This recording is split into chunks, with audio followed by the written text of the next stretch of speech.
Kan kita soleh itu inginnya dapat pahala di akhirat, tapi di Indonesia itu baik, orang soleh pun dapat fasilitas duniawi, menjual kesolehan itu gampangnya masya Allah, sehingga yang nggak soleh pun pura-pura soleh, dan itu akhirnya nyuwun sewu jadi materi. Ya sama seperti kita mungkin yang jadi kiai-kiai gede itu dalile al yadul ulya khairun min sufla, tapi prestasi dari kiai ini entuk ora tahu memberi. Ya sama seperti yang zaman Pak Sukron Makmun, dulu kiai-kiai dulu itu berjasa, sekarang kita itu makan apa? Jasa.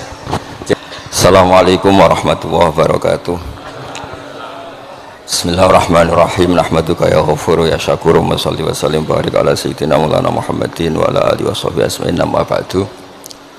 Teng ngersa para habaib, para ulama sedanten ingkang kula hormati, wabil khusus teng pernah Pak D kawula Ki Haji Muhammad Idris Hamid ingkang sangat berjasa tadi menyelamatkan para pejabat diaturi teng dalem kalian Pak D Idris kersane mboten jamu Pak Sukron. Niku tak anggap prestasi terbaik di hal ini. Terus kula siap jadi korban ngajak Mas Amak kalian Mas Aziz sing ben diamuk ben ono. Alhamdulillah wau diseneni kena khitab nahi mungkar sing kereng. Terus kula niku kadang-kadang nggih saged kereng, tapi kereng kula niku sisi ilmiah. Sisi ilmiah yang ekstrim. Jadi negara ini atau umat Islam ini nggak boleh dilatih difasilitasi Gus Ipul. Nanti agama ini menjadi bergantung wali napa kota. Saya ingin agama seperti zaman Pak Hamid, izzul mu'min qiyamuhu billal, atau syaraful mu'min qiyamuhu billal wa izzuhu istighna'uhu anin nas. Terus sing teko dan tentang mriki nak bengi tahajud terus yakin sujud itu kenangan terbaik, aset terbaik, sehingga jenengan ra perlu hasud aku ora wali kota, aku ora kiai gede, aku ora mubalek populer, karena sudah punya nikmat sing khairan minad dunya wa ma fiha. Terus mengke Menteri Keuangan di kepena, Menteri waktu sau Masana di kepena, mereka buatan dituntut macam-macam, orang asik dengan tahajud dengan sujud. Tapi kalau masyarakat kita ada asik dengan tahajud, ada asik dengan sujud, itu penggawe ini demo untuk pemerintah. Terus solusi bangsa ini tidak sekedar pemerintah itu baik, pemimpin itu baik, tapi rakyat juga baik. Kalau nate matur tengki hasib putranipun bawah, kebaikan konsensus itu dimulai dari kita. Misalnya barokahnya orang Indonesia itu sholat, itu banyak orang yang punya anak cantik itu dilamar orang kaya tidak mau, hanya karena yang kaya raya ini tidak sholat. Padahal kalau nikah sama orang kaya ekonominya selesai, padahal miskin sekali.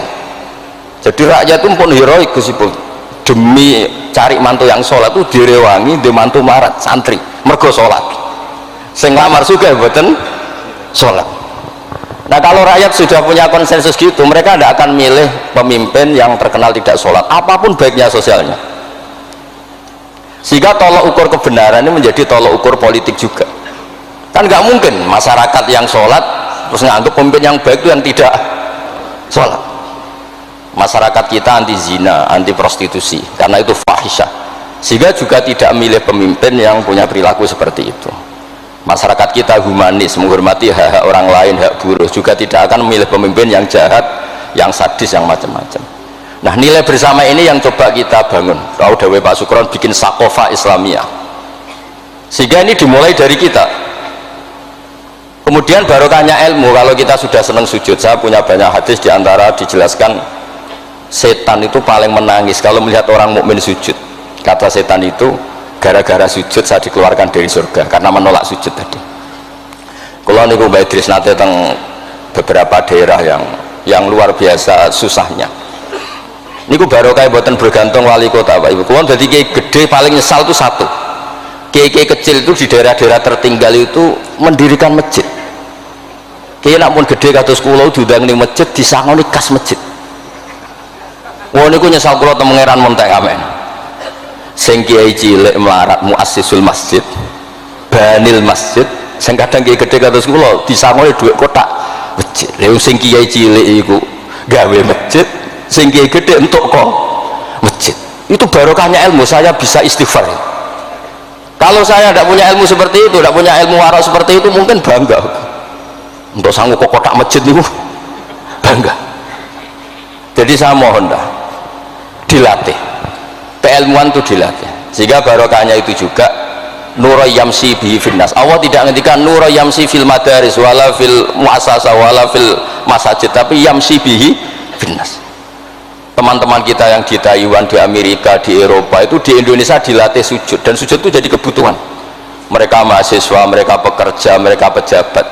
Kepikiran kalau di Korea ada masjid, di Amerika ada masjid, di Eropa bikin masjid, bikin komunitas pendidikan.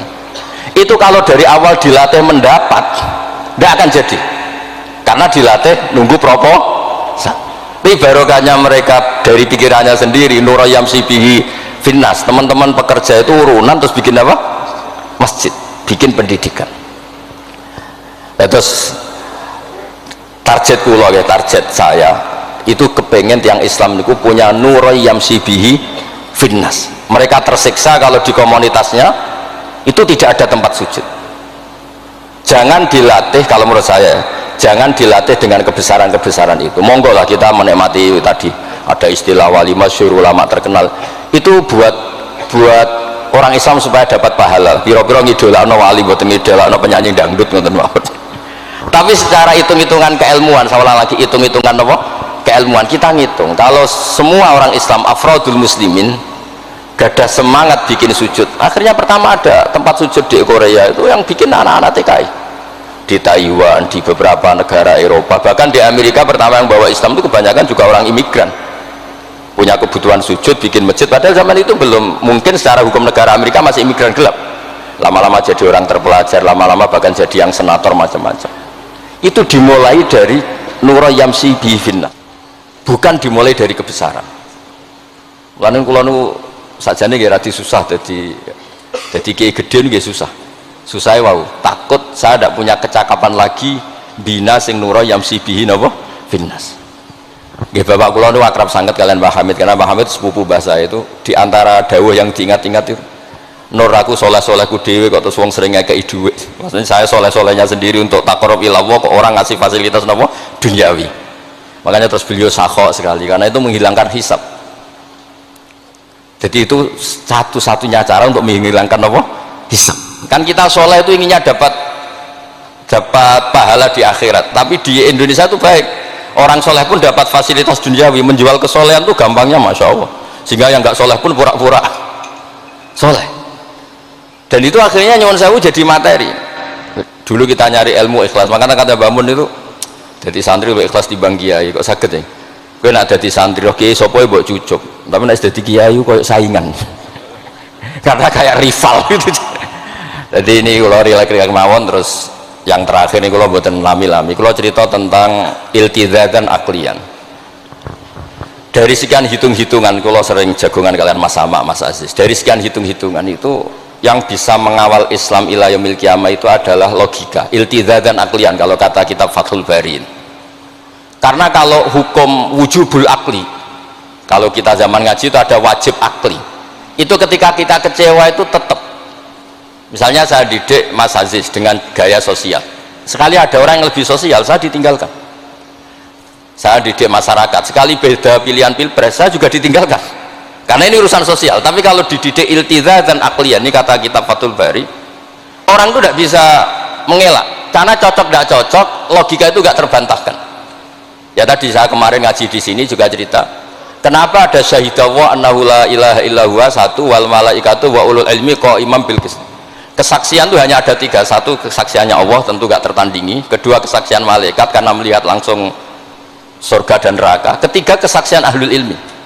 Berarti dari unsur makhluk itu nomor satu itu ahlul ilm, ulul ilm.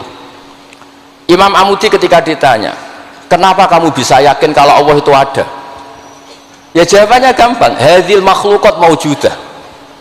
Ini makhluk ini maujud semua. Bagaimana maujudat khalaqahal adam? Bagaimana sesuatu yang maujudat kemudian penciptanya adalah nihilisme, sesuatu yang tidak ada. Sehingga Jubair bin Mut'im ini pemikir Arab top. Ketika Nabi baca surat Tur, di antara ada ayat am khuliqu min ghairi syai'in, dia langsung Islam. Masa hadhil maujudat khalaqahal adam? Masa yang maujud diciptakan yang tidak maujud? Itu tidak masuk akal. Kemudian ada Sulhul Hudaybiyah. Sulhul Hudaybiyah semuanya merugikan Islam, sampai Sayyidina Umar protes, alasna bi Rasulillah, alasna alal haqqi wa hum alal batil. Umar itu protes karena di antara perjanjian Hudaybiyah itu kalau orang Islam masuk kafir dibiarkan, kalau orang kafir masuk Islam dikembalikan, semuanya merugikan Islam. Tapi Nabi mau saja. Nabi hanya minta satu hal, ketika sulhul Hudaybiyah nggak ada perang, orang boleh mendiskusikan Islam. Sama siapa teks yang dikatakan Imam Zuhri, fama futiha fil islami fathun kana a'zuma minhu, innama kanal kital haisul taqon nas, falamma kanatil hudnah wa wadu'atil harbu auzaruha wa amana nas ba'duhum ba'du fatafawadu fil hadis wal munaza'ah falam yukallam ahadun bil islam yaqilu syai'an illa dakhulafi. Kalau bawaan orang perang itu inginnya menang, Abu Lahab, Abu Jahal kalau perang inginnya menang, sahabat sendiri perang inginnya menang, sehingga tidak ada diskusi sebetulnya Tuhan itu siapa, yang pantas jadi Tuhan itu siapa. Tapi ketika Nabi minta, oke, kita tidak perang 10 tahun, oke, semua perjanjian saya rugi gak apa-apa, tapi orang boleh diskusi Islam. Akhirnya dibanding-bandingkan, Abu Jahal dan Muhammad itu bener di, ya bener Muhammad, Abu Jahal biasa bodoh nih, Muhammad mulai cilik ora tahu bodoh nih, kita titip uang juga di Muhammad, berarti sudah gagal Abu Jahal jadi pemimpin, yang dipemimpinkan Muhammad. Mereka zaman itu masih jangkar, masih nama Muhammad. Terus berhala Namrud, Fir'aun, yang jadi Tuhan itu pantasnya siapa? Kalau yang dipromosikan Muhammad, yang jadi Tuhan ya yang khalaqas samawati wal ardo. Terus Nabi Muhammad juga menantang, ara'aitum ma tad'una min dunil aruni madza khalaqu minal ardi am lahum syirkun fis samawat. Ada kualifikasi jadi Tuhan, syaratnya apa? Dia pencipta langit, pencipta bumi, dia pencipta air, dia ini itu. Abu Jahal ndak, berhala-berhala ndak, Lata Uzza ndak.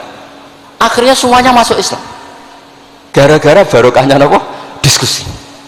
Makanya di Quran sering ada kul aro'aitum, dan Allah mempersilahkan di diskusi itu. Makanya kata Imam Zuhri, falam apa itu tadi, fatafawadu fil hadis wal munazah, mereka debat terbuka. Nah sekarang itu orang harus ngaji seperti ini. Nah kalau iltidatan aklian tadi yang disebut kitab Fathul Bari, jenengan ngaji saya wajibul akli, setelah itu jenengan kecewa dengan saya, entah urusan politik, entah urusan ekonomi. Sampai tidak bisa membuang logika anda, itu tidak bisa. Sampai bisa enggak jadi orang komunis, ateisme, nihilisme, terus berpendapat gini, hadhil maujudat sabaqohal adam wa kholaqohal adam, ini yang maujudat langit bumi penciptanya adalah ketiadaan. Fakaifa yakunul adam yu'athir wa yakhluq, bagaimana sesuatu yang tidak ada kemudian bisa menciptakan. Jadi akhirnya faham nihilisme ini hilang. Barokahnya ya kayak Indonesia itu, kadang di tonggo kiai ini wis kereng rapati sosial ya tetap Islam, mereka iso kecewa kiai tapi wong ora iso kecewa mbek napa Islam. Beda pilpres, beda pilgub, dia tetap Islam. Bahkan orang nyun sewu yang masih suka mabuk, suka main perempuan, itu tidak pindah agama, yang nyun sewu yang tidak melarang itu tetap Islam. Karena logika yang dibangun Islam itu logika sing ma'ruf, logika sing makul, sehingga apapun kecewanya orang Islam. Nah ini pesannya Imam Ibnu Hajar al Asqalani yang nyarai Bukhari, orang Islam itu harus didorong berlatih terus dengan kekuatan iltizatan aklian. Dia punya kenyamanan berpikir, karena agama ini liqaumi ya'qilun liqaumi yatafakkar. Makanya dulu Nabi itu urusan sosial pun tuh Nabi kalau ngendikan tuh mesti dilogika. Misalnya begini, ini yang urusan tauhid sudah sering saya jelaskan. Sebelum urusan sosial saya cerita Imam Tauhid. Saya berkali-kali cerita Imam Amudi itu keramatnya itu karena guru matematika. Saya berkali-kali cerita. Terus kata Allah, silahkan ngajar malaikat saya tentang matematika. Itu malaikat diajarkan. Kenapa saya percaya Allah itu wajibul wujud? Beliau nulis angka 2, 3 sampai 1 miliar itu nisbatnya ke angka 1 itu nisbatul far'i ilal asli. Semuanya itu dinisbatkan ke angka 1, yang 1 itu dasar, yang lainnya itu far'un. Bu angka 1 miliar ya dimulai dari 1, 2, 3 dari 1. Berarti al aslu adalah Allahus somad qul huwallahu ahad. Gambar kayak apa ruwetnya juga dimulai dari 1 titik. Nah titik ini nuktatul wujud, maka sirnya bismillah dimulai dari 1 titik. Nah kalau umat ini dilatih begitu, itu mbok kecewa kayak apa tetap Islam. Tapi kalau dilatih penak jadi kiai, sering diundang nih wali kota disangoni, ono kiai sira disangoni terus rapati Islam. Enak jadi kiai top, sering diundang ning ndi dihormati, engko sing rapati jadi top terus rapati bangga mbek Islam. Tapi kalau dilatih iltizazan aklian, apapun kondisinya mereka akan nikmati ilmunya sendiri, nikmati akalnya apa? Sendiri. Ada beberapa kasus sosial yang gagal, tapi Nabi bisa mendidik dengan teori iltidatan aklian. Ada istaka rojulun, syaka rojulun ila Rasulillah, bapak saya itu nakal sekali ya Rasulullah, sayyul khuluq. Terus bapaknya datang pakai yattaki walal aso. Terus Nabi tanya, itu bapak kamu ya? Terus bapaknya, ini orang ini mengadukan kamu itu sayyul khuluq sama anak kamu. Terus kata bapaknya, innahu kana faqiran, innahu kana dhaifan wa ana qawiyun wa faqiran wa ana ghaniyun walam amna'hu syai'an min mali wal yauma ana faqir wa huwa ghaniyun wa ana dhaif wa huwa qawiyun wa yabkhalu alayya bimali. Niki tiyang anak kula niki riyen ketika kecil kula sugih dekne lemah, kula mampu dia lemah, tak urusi. Sakniki kula lemah dekne kuat boten ngurusi kula. Terus Nabi ngendikan masame abihada min madarin wala hajarin illa baka. Semua makhluk itu menangis karena keluhan bapak kamu.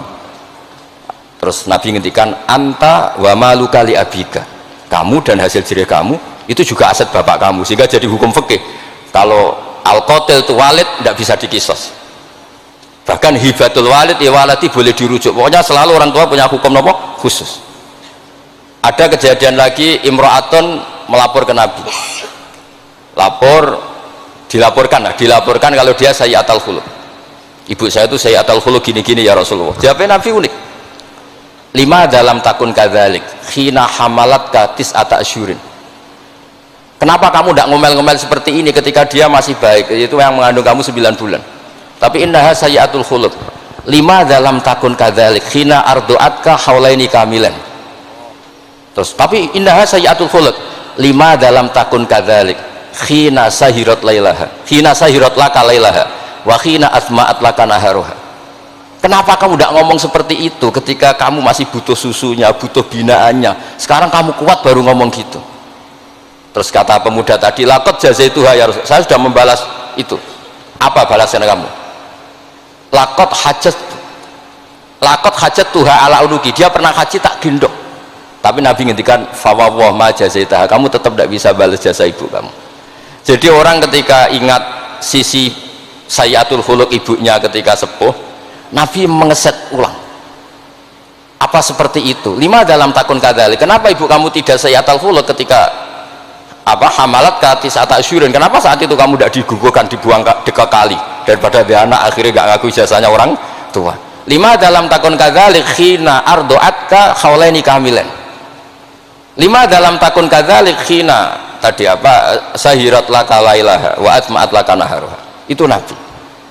Jadi saya ini termasuk kiai lah yang ingin semuanya kita baik itu karena ada kemampuan iltizam dan aklian, supaya agama ini liqaumi yaqilun liqaumi yatafakkar. Kalau agama ini dijual dengan isu-isu sosial, itu bahayanya itu orang-orang kecewa. Loh, saya itu akrab sama Gus Ipul, belum pernah main ke wali kota, bukan soal zuhud. Mau nak disangoni, terus suatu saat disangoni darani medit, terus kurang suguhannya tersinggung, terus ribet-ribet. Pokoknya agama kalau dijual sosial itu ribet, karena terus tuntutannya itu mukafaah. Makanya Nabi itu dulu pinter sekali kalau misalnya masalah zina, ada pemuda itu hiperseks, nggak bisa Islam, karena kalau Islam itu melarang zina. Akhirnya geger istadzana fi zina, saya mau masuk Islam tapi boleh zina. Geger kan sahabat menghalau supaya nggak sowan Nabi. Ketika geger-geger Nabi tahu itu ada apa? Ada pemuda mau masuk Islam tapi yastazinu fi zina, dia harus boleh zina. Kata Nabi, mah suruh sini. Betul kamu pemuda yang mau masuk Islam kalau tetap boleh zina? Ya Rasulullah, saya ini hiperseks, saya ini. Kata Nabi, Nabi ngendikan pertama itu atuhibbuhu li ummik, kamu suka anak ibu kamu jadi demenan orang? Ya tidak suka ya Rasulullah. Atuhibbuhu li bintik, kamu suka punya putri yang jadi demenannya orang? Ya tidak suka Nabi. Terus atuhibbuhu li kholatik, atuhibbuhu li ammatik. Terus dia selalu jawab walan nasuhibbuna, semua orang tidak suka kalau ibunya begini, putrinya begini, gini. Terus kata pemuda tadi, demi Allah, saya belum keluar dari majelis Rasulullah, tidak ada sesuatu yang abghadha syai'in ilayya minaz zina, tidak ada sesuatu yang paling saya benci kayak zina, karena diset. Ya sama seperti kita mungkin yang jadi kiai-kiai gede itu dalilnya al yadul ulya khairun min sufla, tapi prestasi dari kiai ini entuk ora tahu memberi. Ya sama seperti yang zaman Pak Sukron Makmun, dulu kiai-kiai dulu itu berjasa, sekarang kita itu makan apa? Jasa. Jadi ini Ya tadi karena saya ingat betul di antara wasiatnya Mbah Hamid itu masih sepupunya mbah saya itu ke bapak saya, ke aku itu soleh-soleh ku dewe tak golek ridane pangeran, tapi mbek wong dihormati koyo ngene. Kadang beliau itu sembunyi karena dengar mau ada orang ngasih uang. Itu yang diceritakan abahnya Mas Arwani Pak Taifur. Mbah Hamid itu sembunyi, ditanya sama balik kok sembunyi kayak ngene opo. Iku ana wong ngenteni aku pengen ngekeki dhuwit. Lah niku kiai-kiai jarang wani crita niku mergo ketoke kok piye. Ndelik ambek wong sing ape ngekeki dhuwit. Mulane kula nek ana wong medhit iku seneng. Kula niku dadi kiai sing salam tempel iki kathah. 100.000 ya njaluk swarga, 1 juta ya njaluk swarga. Nek Gus Ipul 5 juta njuk dadi presiden, wah malah larang meneh. Mergo logika kula logika sederhana. Nek ana wali santri kok lomo ya tak dhuwit tak nggo apa lah. Riyen Mbah Hamid nek dikeki dhuwit macam-macam niku wonten sing tangklet. Itu kan dhuwit yang macam-macam Mbah Hamid. Engko ora ana gunane, ya dikasihkan fakir miskin. Nah ana wali santri medhit kula nggih seneng ngringakno hisab ya ora pesen swarga. Lah itu ilmu namanya, disenengi wong ya enak, dimedhiti wong ya enak. Mergo 100.000 njaluk swarga atuk sira salam templek gak nuntut apa-apa kan. Saya itu pengagum Imam Syafi'i ya karena ilmiah. Imam Syafi'i itu ditanya orang, tadi orang yang cium tangan Anda, yang hormat Anda, di luar tuh ngomel-ngomel ngerasanin Anda. Jawab Imam Syafi'i lucu, berarti saya wibawa, buktinya depan saya tidak berani. Dianggap enteng mohon, berarti saya wibawa, buktinya di depan saya tidak berani. Ada orang lagi, itu separuh kampung itu tidak suka kamu. Jawab Imam Syafi'i enak, malah enak rautang. Mergo nak seneng itu macam-macam kan. Man ahsana ilaika faqad qayyadaka wa man asa ilaika faqad atlaqaka. Orang yang baik dengan kamu itu ngikat kamu. Tapi kalau orang yang jelek sama kamu, atlaqaka, membebaskan kamu. Kamu naik Alphard gak perlu monggo nak badhe derek, ora cocok, lewat saja kan. Jadi itu Imam Syafi'i. Jadi dunia itu dianggap enteng saja. Ada seorang habib alim alama diceritain orang. Dulu saya kaya tuh teman-teman main ke sini, tapi setelah saya jadi kuli pasar gak ada yang main ke sini. Dikandani sama habib itu malah bagus toh. Nak kancamu sing sugih tetep nilai kue, malah nonton kue pas dadi pangkul guru pasar, malah kue isin juga delok-delokan. Jadi monggo sing melarat koncone do mirip malah alhamdulillah. Anak sering dolan malah sampean isin perkara juga delok-delok. Itu ulama dulu. Jadi fenomena sosial itu diamati enteng saja. Makanya kalau sering ngajari, nak bojomu ngamuk sing syukur. Lah kok saged syukur? Malah ra njaluk blonjo. Nak lagi harmonis malah ngajak ning mall barang malah mahal. Jadi apa ya? Saya itu ingin keilmuan ulama dulu itu ya kayak hikam. Hikam itu udah ada yang nggak baik. Enteng saja. Mata a'toka asyadaka birrah wa mata mana'aka asyadaka qahrah. Kalau Allah sedang memberi kamu, anggap saja Allah ingin memperlihatkan kalau dia itu al-barur rahim, zat yang baik. Wa mata mana'aka asyadaka qahrah. Kalau Allah tidak mengasih keinginan kamu untuk menunjukkan kalau Allah itu al-qahar, al-jabbar, zat yang nggak bisa diintervensi. Sama di pangeran dirayu sepuhe gelem kan sawangane murahan. Ya sekali-kali egois, gak dituruti. Makanya wa mata mana'aka asyadaka qahrah. Jadi enak saja, pasti kasih Allah, ya Allah itu. Ya, kiai yang sering dongo ya bagus, menunjukkan lemahnya. Tapi banyak juga kiai yang dongo itu sepisan terus sudah. Wa innama yunabbahu man yajuzu alil ikhfal, yang bisa diingatkan itu orang yang mungkin lupa. Doa kemarin Allah masih ingat, kok tak ingatkan lagi itu gimana? Wong Allah tidak lupa. Kalau nate ngalami usul niku teng Ka'bah bar dongo. Sampai 2 hari pe dongo mboten saged. Mergo isin pe pangeran wingi dak yo ijek eling apa tak baleni meneh. Itu jenis wa innama yunabbahu man yajuzu alil ikhfal, yang boleh diingatkan orang yang potensi lupa, padahal Allah tidak lupa. Jadi makomnya wali itu ada yang seneng dongo dalil iftiqori wa tirori, ada yang nggak suka. Nggak sukanya bukan karena tidak mau doa, karena doa yang kemarin-kemarin sudah dicatat dan Allah tidak akan apa? Lupa. Terus kalau suwun lah, ada iltidzatan aklian dalam semua proses beragama kita, sehingga agama ini tidak dipertaruhkan sama hukum-hukum apa sosial. Ya misalnya kawin, nah sampean kawin kadang di bojo macam-macam. Sampean nak eling kawin sunah Rasul, aghdulil basar wa ahsanul farji, selesai. Karena itu menguntungkan kita jadi ahsanul farji. Bisa mengekang kita dari zina. Tapi kalau sampean kawin nak bojone ramah seneng, nak bojone sayang seneng. Padahal ora pati sayang, kan sering kecewa. Mulang juga gitu kata Mbah Mun. Kowe mulang niati merintahi pangeran. Jadi santri paham ra paham ya seneng. Tapi nak sampean mulang kepen paham, lo jebule santri murah paham-paham. Kan gelok. Nah, Islam itu kata Imam Fathul Bari tadi, orang Islam itu harus dilatih iltidza dan aklian. Terus kata beliau itu yang yu'abbiru anhu syara' bi halawatil iman, itu yang dimaksud salasun mangkunna fihi wajada halawatal iman. Nikmatnya iman itu karena kita sudah menemukan apa iltidza dan aklian. Nggih ngoten mawon, kula niki bagian logika kula kepengin jengben mboten usah kula Mas Mama Mas Aziz niki waris wali nih. Terus waris wali ya kudu keramat, aja mbae wali terus melok keramat putune tapi ra melok dadi wali niku. Ini mun kula sukani kitab Khilatul Auliya dadi akan daftar. Niku 8 jilid. Niku belajar sak jilid mun dadi wali. Napa malih nak 8 napa? Jilid. Iku saged bersaing kalian mbae niku. Nah.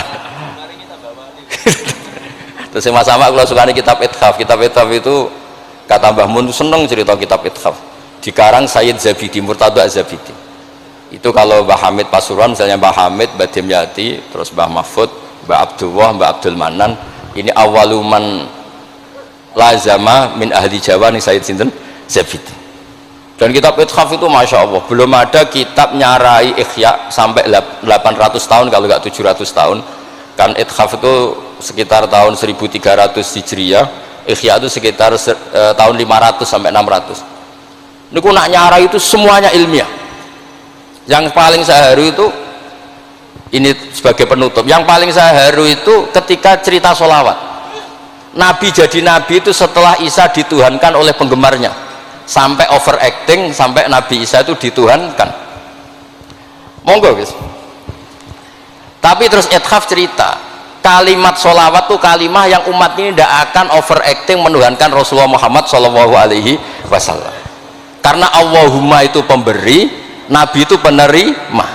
Kita tetap mencintai Nabi yang luar biasa, tapi tetap Allah itu pemberi, Allahumma pemberi, Nabi Muhammad penerima, sehingga nggak akan salah posisi, yang Allah tetap Tuhan, yang Rasulullah Muhammad tetap abduhu wa rasuluh. Barokahnya redaksi sholawat Allahumma sholli ala sayyidina Muhammad, yang Allah tetap Tuhan, yang Rasulullah tetap abduhu wa rasuluh. Apapun senang kita pada Nabi. Nah, itu juga barokahnya apa? Ilmu. Makanya kata Burda yang sering dikutip Said Muhammad, kalau madah Nabi dakmat da'athun nasara fi nabihimi wahkum bima syi'ta madhan fihi wa takimi. Dan itu kalimat yang luar biasa, yaitu kalimatus sholawat, menunjukkan mahabbah ke Rasulullah, tapi posisinya Allah tetap al-mu'ti, Nabi tetap al-mu'ta, wa nabi wa injalla qadruh muhtajun ila rahmatihi ta'ala. Itu kata Said Zabidi. Kayak apa barokahnya ilmiah sholawat yang redaksi kita baca terus, ternyata itu yang menjadikan hadil ummah tidak akan terperosok kayak orang-orang Nasrani. Nggih ngoten mawon, ngapunten kang kathah. Assalamualaikum warahmatullahi wabarakatuh.